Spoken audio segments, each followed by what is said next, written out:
Hi everyone! So yesterday we got the update on the PTR for Season 24. I already made a video highlighting the most important pieces of that, but here I want to dive more into the inner monk specifically, because this one also got a pretty massive buff. So first of all, there were some bug fixes, and that includes the pet attack speed scaling that wasn't active for the fire rune of the Mystic Ally, and also the earth rune, which is really heavy because you have very high attack speed. Essentially what happens to most pets in the game is that they don't really attack faster, but instead they deal more damage the more attack speed you have. And this part was completely missing from those runes. So glad that got fixed, and that's actually buffed the inner monk by something like 7 tiers or something. So quite significant depending on how much attack speed you have.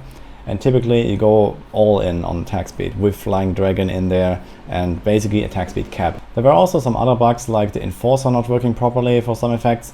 I think that included especially the Earth Ally, and I'm not sure about the Fire Ally, but at least this works now as well. There are still 2 bugs remaining though. One is the Mystic Ally damage on a chest piece and shoulder that you can roll on your items is still not working. So you're straight up missing a 30% damage multiplier there, because this is pet damage, and pet damage is a multiplier compared to the other rolls that you have on your items usually. So this would be another around 1.5 tiers buff or so when that gets fixed, which is very likely because that is supposed to work. And also air damage is not working yet. So the build is actually performing pretty well already. There's actually a 150 solo clear on non-season on the PTR with very high paragon, but also some suboptimal rolls on the items and stuff like that. And this has been done in probably just a few hours of testing with not really any crazy fishing and all that stuff. So it is definitely safe to assume that Innas is definitely among the top builds for now. And it's probably not going to be the top build similar to like Firebird when it came out, but it will be at least in the top 10 of builds so far. Here you can see a run of mine from last night. I jumped in and I tried out the buffed inner monk, and it was really fun, and I was blasting through those 130s. I actually cleared this tier like 4 or 5 times because I was benchmarking different setups. So there is this non-season setup that uses Shenlongs, which is going to be like kind of a standard variant as long as you don't have a really good ethereal, or when you play this after the season 24 ends. Shenlongs versus ethereal is actually a very close choice on this build. So when you don't get a really good one, you don't really have to be sad about it, because Shenlongs works almost equally well. It is maybe in a range of around 1 tier or something like that. There is however one pretty significant update for the ethereals on the monk, and that is the Bartok's Cutthroat, which previously was really outclassed by the Jade Talon. This one didn't get changed at all, but it was really strong with the increased attack speed that you got here. But here you can actually get this 100% extra damage on hits. And this seems to work similar to Bane of the Stricken, so you stack it on 1 target at a time and it caps at 10 stacks. We still have to investigate the exact details of this effect, but for now I will just assume that the mechanics are similar. And this makes it so that you can try to stack this up on some elites while punching them with a really high attack speed. You take maybe 2 to 3 seconds to get this to full stacks on 1 target, and then you can try to punch another target. So you can actually, especially on yellow elites and on the Rift Guardian, really notice the effect here. On top of this, you also get 2 more legendary weapon effects, one of which will help you a lot with defense. So especially in seasonal play when you don't really have high paragons, Crystal Fist is a very nice choice here because of the 50% damage reduction, which will not really be that necessary in non-season, but for seasonal play especially it allows you to go much more greedy with your other choices.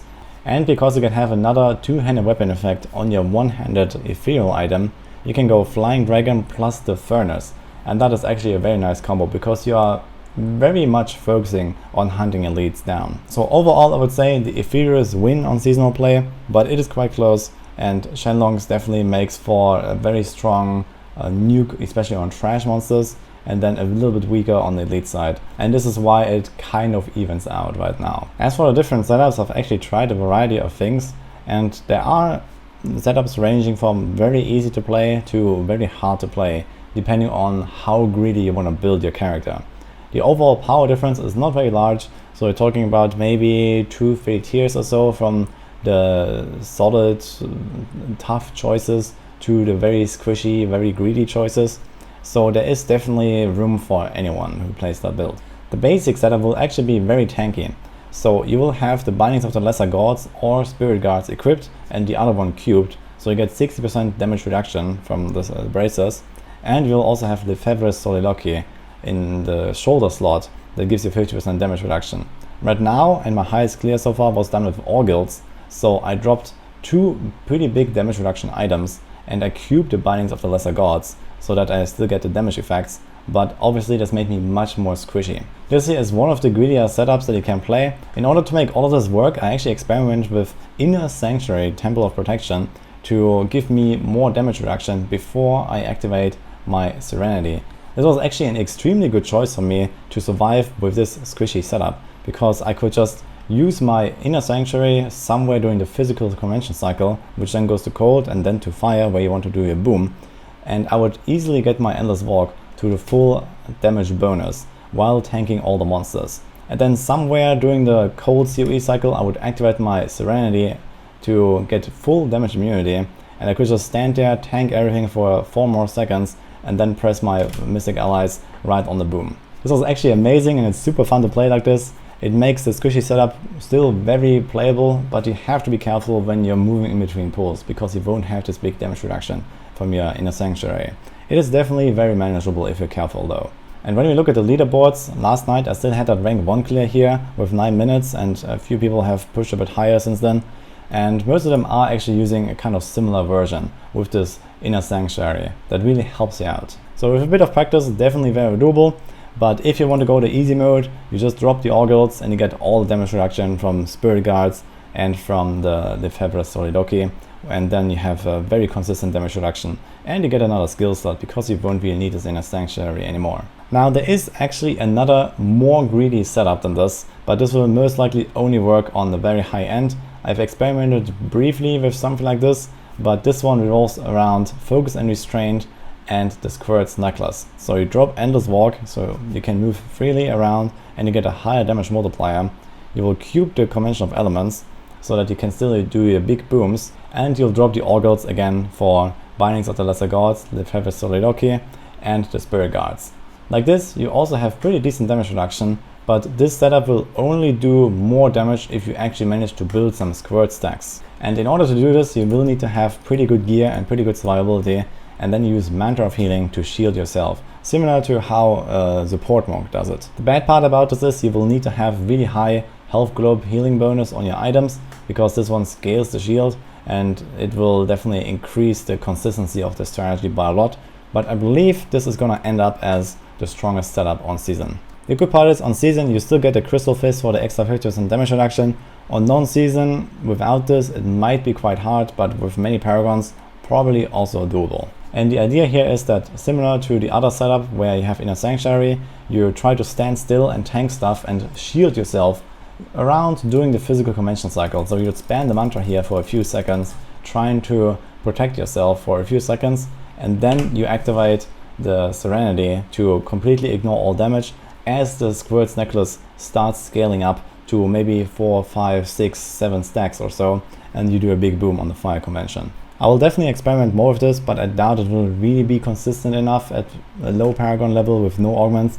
But once you have, I don't know, maybe 2.5k, 3k Paragons and pretty decent gear with some augments, you're gonna take much less damage, and you might have some health glow bonus to actually help you with those shields. Obviously, when you get shield pines, this will be even better, because then you don't really have to worry about anything. You can tank everything and do really big explosions. On the Rift Guardian, most of the time, I guess you'll be fine because you can dodge around a little bit and all that. And I guess with some adjustments to your playstyle, there will definitely be a way for this. And I'm quite looking forward to trying something like this on the live servers, because I'm very pumped to play this setup and push with Inner's Monk next time around. It's definitely really fun, really refreshing to play some Monk again, and it has a quite unique feel to it. It essentially feels like a mix of Raymond Monk and Uliana Monk, but not really quite the same. And I like that you are fast, you are agile, and you have these Mystic Allies that have also got a nice update with the AI, or rather their like leash radius, so they teleport to you much more frequently and actually hit the stuff that you want to hit much more. It is still not really perfect, so sometimes they kind of like run off to some other targets nearby, and then they explode on that. But for the most part, you get exactly what you want, and it works quite well. And sometimes you get some super insane explosions. I was actually one-shotting some blue packs sometimes in those 130s I was pushing here, because you have so much elite damage, and sometimes all the 20 allies actually hit the right target and they just go boom. The Rift Guardians just pop in seconds almost, and in general you don't really have to drag around the entire map with you, because you always just do like your small little pulls and you blow them up and you move on. It is actually a pretty cool playstyle. So overall it looks really promising, and I'm not sure if we're gonna have some kind of speed meta within us. We're gonna probably experiment with this in the next days, but there might be a bit of a chance. There might be a bit of like Rift Guarding killing potential even for this setup, but it will probably not beat Firebirds in terms of like super fast boss kills, but it will be pretty good anyway. Now the only question remains, what will happen to Innas when the pack actually goes live? So I totally believe that both the Mystic ally damage and the air damage will get fixed, and if air damage gets fixed and no other adjustments happen, then Innas is gonna completely obliterate. So you're probably gonna go from the Rift Guarding killer role to the Trash killer role. So there is definitely potential there, if air damage gets fixed with no nerfs to this build, that this will become the meta 4-man Trash killer, because the damage will just go absolutely crazy when you have a nicely stacked pull from a Pixel Barb. I believe if the fix happens, there will probably be a slight nerf to the setup, because area damage will probably buff the set by something like 6 or 8 tiers or something like that. This is kind of hard to estimate. The single target damage is definitely very great, so that you don't have to worry about really long boss fights anyway, even if you go much higher tiers without higher damage. But there might be a small adjustment down on the set if air damage gets fixed. So we'll have to wait and see what happens exactly.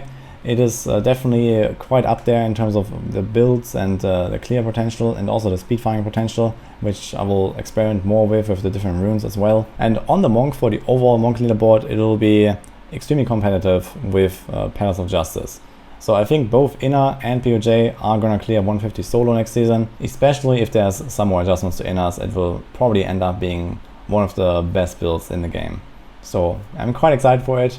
Hope you are too, because this is actually really cool and it's nice to see some Monk action again, even though it's not gonna be very light. So I hope you enjoyed my overview here. I will keep working on the defeat planner to include all the different variations there, so that you can also take a look at this and then have it in the description. And let's see what happens. Let me know what you think about the Monk and about the season and the Ethereals in general, and see you guys next time.